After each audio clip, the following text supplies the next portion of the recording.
তবে আমার কাছে মনে হয়েছে যে আমি নির্ভয়ে একটা স্বাধীন ভূখণ্ডে আসতে পেরেছি। সেটা আমার ব্যক্তিগত যে কি বলে লাভের বিষয় আমি বলছি, যে আমার এটা আমি সেটা পেয়েছি সুযোগ। দ্বিতীয় ব্যাপার হলো, হ্যাঁ, বাংলাদেশের মানুষের সৌভাগ্য যে বাংলাদেশের আমাদের যিনি সরকার প্রধান, সরকার পরিচালনার দায়িত্বে আছেন, তিনি কোনো চা বিক্রেতা নন, তিনি গোপালগঞ্জের গোপালীয় নন, তিনি নোবেল বিজয়ী। আমরা বলতে পারি বাংলাদেশে এই মুহূর্তে পৃথিবীতে যে কয়টি রাষ্ট্র আছে এই বিশ্ব মানচিত্রে এবং সরকার পরিচালনার দায়িত্বে আছে, একমাত্র নোবেল বিজয়ী বাংলাদেশে প্রফেসর মোহাম্মদ ইউনূস। এবং তাকে অভিভাবকত্ব দিয়েছে এদেশের ছাত্র জনতা।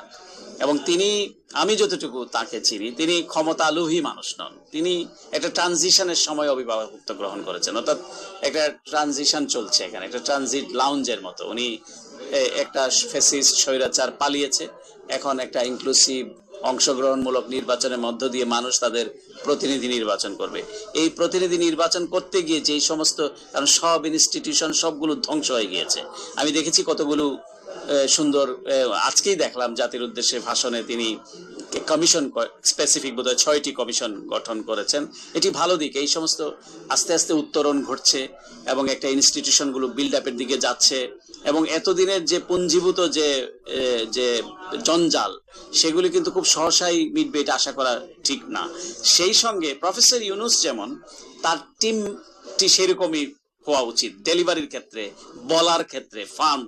এবং সেই রকম যদি না হয়, মানে তাহলে পরে দৌড়ে, মানে তিনি তো হয়তো 100 মিটার স্পিডে দৌড়াচ্ছেন, তো সেই স্পিডটা বাকি যারা আছেন সকলকে সেই স্পিডের সাথে সঙ্গতি রাখা উচিত বলে আমি মনে করি। এবং নিশ্চয়ই তারা রাখবেন, তারা বিদগ্ধ মানুষ, হয়তো বুঝে উঠতেও সময় লাগছে। এবং এটা কিন্তু নর্মাল, এটা কোনো তত্ত্বাবধায়ক সরকার না যে তত্ত্বাবধায়ক সরকারের মেজাজে চলবে। এটা একটা বিপ্লবী সরকার, একটা বিপ্লবের মধ্য দিয়ে আসছে। এখানে আপনি কনস্টিটিউশন, ধারা, উপধারা এগুলি দেখলে চলবে না।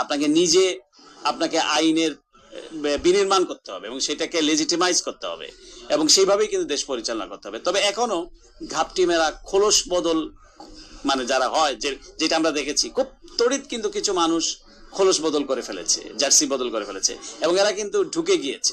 তাদের একটা এজেন্ডা থাকতেও পারে, তারা আবার ওই জায়গা থেকে আবার আদিষ্ট হতেও পারে যে ওই পলাতক যে ভদ্রমহিলা চলে গিয়েছে, তো এই পলাতকদের সঙ্গে তাদের যোগাযোগ থাকতে পারে। আমরা তো দেখেছি যে তারা তার ছেলে ওই যে আমেরিকাতে যে থাকে, তো সে তো এক একদিন এক এক ধরনের বক্তব্য দিল। প্রথমে বললো সে চলে গিয়েছে, তারপরে বাংলাদেশের মানুষকে গালিগালাজ করলো, তারপরে এখন আবার দেখলাম সব চুপচাপ।